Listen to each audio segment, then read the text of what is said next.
Welcome back, ladies and gentlemen, to American Arms Channel in beautiful Middle Appalachia. I'm Drake. Now today we're going to do a little bit of shooting video here, only about 50 rounds, but we're going to do a little bit of shooting with the Stoeger M3020, an excellent value price shotgun. A lot of people want to see more shooting videos. A lot of people want to hear more about duck and field guns. So this is a great offering. Today I've got the improved cylinder choke in it. We're running Federal number 8 shot, 7/8 ounce, 2.5 dram, 2 3/4 inch loads. So nothing really really hot. It's 2.5, 2 3/4 dram. I'll have to read the box. But one thing I do want to comment on is that if you're a little bit larger profile shooter like myself, you'll notice that this gun is very thin and that this comb is just the same. So even with these light field loads, it's a little bit cold out today. It's only about 40 degrees. It's the first day of February of 2020, but it's bopping me. Now, a wood-stocked version would absolutely be a little bit more pleasant to shoot, from a little bit more heft. The gun does jump a little, but it's not kicking, obviously, because it is a 20 gauge, and I weigh 245 pounds, so it's not going to move me around very much, especially with these 7/8 ounce field loads. But it will bop you in the cheek a little bit if you are a larger frame shooter. Now, a smaller frame shooter, such as my wife, who's not really that small when it comes to women, but women may very much appreciate this thin comb, nice, agile, light shotgun. This gun also isn't shim for me. It could use a little bit of drop so that I could get a little bit better look at the bead. My cheek tends to push up, and I tend to rest right here on my cheekbone when I shoulder a shotgun. So there is that. That's more of a personal issue, but I will say that without some form of comb tech like a Benelli or even the Remington VersaMax series, without some sort of padding here for a larger frame shooter, this is a little bit unpleasant at times. Today I'm actually kind of sensitive to it, and it's not recoil, it's just jarring me in the cheek every time I fire. So I think the way around that is going to be come back a little bit and trying to get my face on a little bit better part of the comb. I might put a stock extender on it to see if it'll push that stock down, increase the length of pull, because it is a little bit short for me. But you are drop and cast adjustable with these shotguns out of the box. So overall, a great shotgun, perfect field gun too. Light, handy, definitely nice to carry through the squirrel woods. 3-inch chambering with the right loads can take ducks, geese, squirrels, doves, everything. Really, I don't want to compare everything to a Benelli, but it is kind of the poor man's M2. It's things like the Stoeger, and I say that as an inertia gun. So comparing inertia gun to inertia gun, apples to apples as best as possible. The Stoeger is absolutely kind of the lower price point M2 per se, but the Franke offerings are going to be a little bit nicer fit and finish and a little bit nicer aesthetics as well as ergonomics. But overall, a really nice, handy, $500 or less semi-automatic 20 gauge. So let's get to some more shooting, get you some first person view of it, and let's break some clays.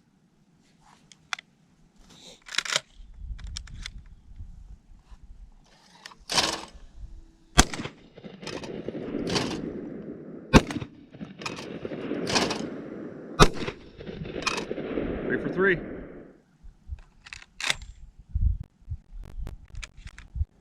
The loading port is skinny because the overall size of the gun is pretty thin, but it wouldn't hurt to, once you're comfortable doing so, either taking it to a gunsmith or doing it yourself if you're confident enough to do it, opening up this ejection port just a little bit, just so that if you have bigger thumbs like I do, you can actually get in there and not turn your finger sideways. I have to turn my thumb sideways to get these shells in. But, you know, my wife, her thumb's about perfectly sized for it. Again, when you're working with a 20 gauge gun that's on a true 20 frame, you're going to have some quirks, especially when you're used to a 12, and especially when it's at a price point that's not going to give you those little tiny touches that you're going to find on $1,000 to $2,000 shotguns.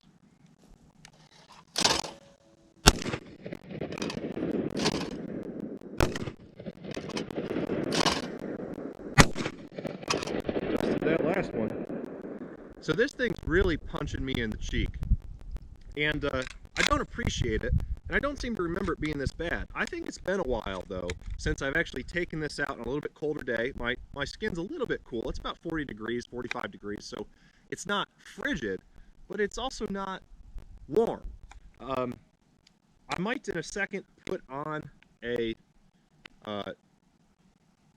stock extension, just a slip-on, like a Mike's slip-on stock extension I have on one of the older guns, just to try and push it out a little bit and see if that helps me. And it might actually help me bury that bead a little bit more and see the target instead of the top of the barrel. See, that was better. Put my face to that. Yep. Yeah, we're gonna drop that stock extender on and see how that does. One thing I do want to point out, we've got beautiful ejection, very consistent. It throws them out nice. So this light, handy inertia gun is really reliable. Now it is picky about 3-inch loads here and there, but it's a pretty damn good shotgun. All right, so we've got our recoil pad slash stock extender here, and really it's acting, especially on this gun, as a stock extender for me. So let's see how this does. Much better. Wind's catching those pigeons and throwing them straight up in the air, but it's still a lot of fun. We might have some weather moving in. We're doing some rifle shooting here today too, so I might have chosen the wrong thing to do first. But let's get you some first-person views of this thing shooting. All right, boys and girls, let's load up Stoeger M3020 here. Let's see what we can do.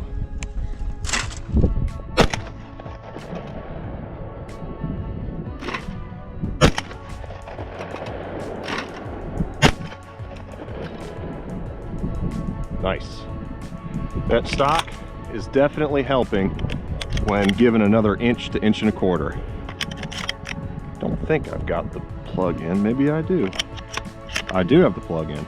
Yep, because we were going to duck hunt with this year, but we didn't. Nice. Definitely taking a lot of that bite out of those hulls. I think I've got one more in my pocket before I need to go down to the box.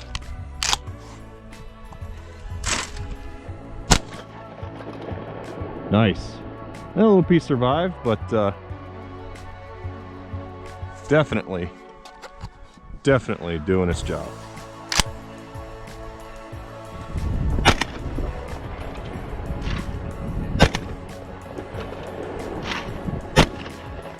That one felt better. See, I've been struggling this latter part of the duck season to pull through the bird, and I've been stopping the gun. So that gives me a little bit of confidence. Look at that backdrop. Isn't that a beauty? So once again, I can't really say enough how this is a really good shotgun. It's got its little quirks, it's got its little issues here and there as far as being a little bit picky about 3-inch steel duck loads, but I'm going to eventually get a box or two of Boss 20 gauge bismuth and see if it likes that. Really, it's like I've said over and over again in the videos about this on the channel. It's not going to win, 5 stars as far as ergonomics go, but it's definitely a capable, utilitarian, rugged shotgun that you're not going to care that much about if it gets a little dinged up. It's a working man's gun, and if you really like it and it fits you well, I think it's a good choice and will serve you pretty well.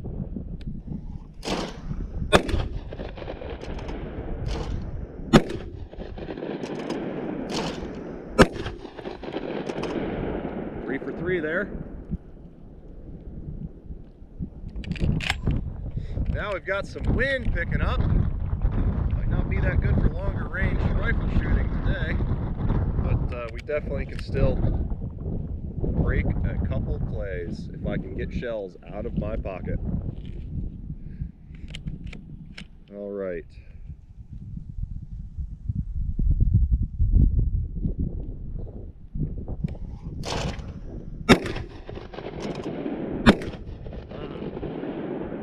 missed on both. All right.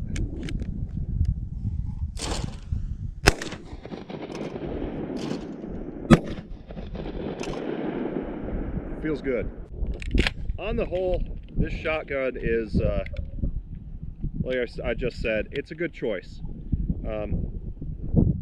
Really don't have any problems with it other than the issue with cheek slap. Missed the last one.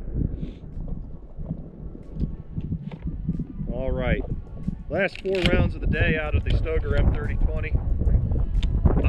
Thankfully, y'all could join me today. Watch me break a few clays and talk about this pretty great value in shotguns on the American market. And the last one in the thrower broke.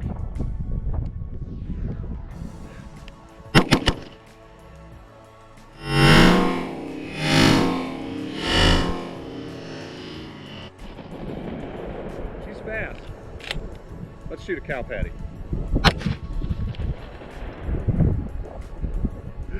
Alright guys, I hope you enjoyed. As always, God bless, keep your powder dry. I'll see you in the next video.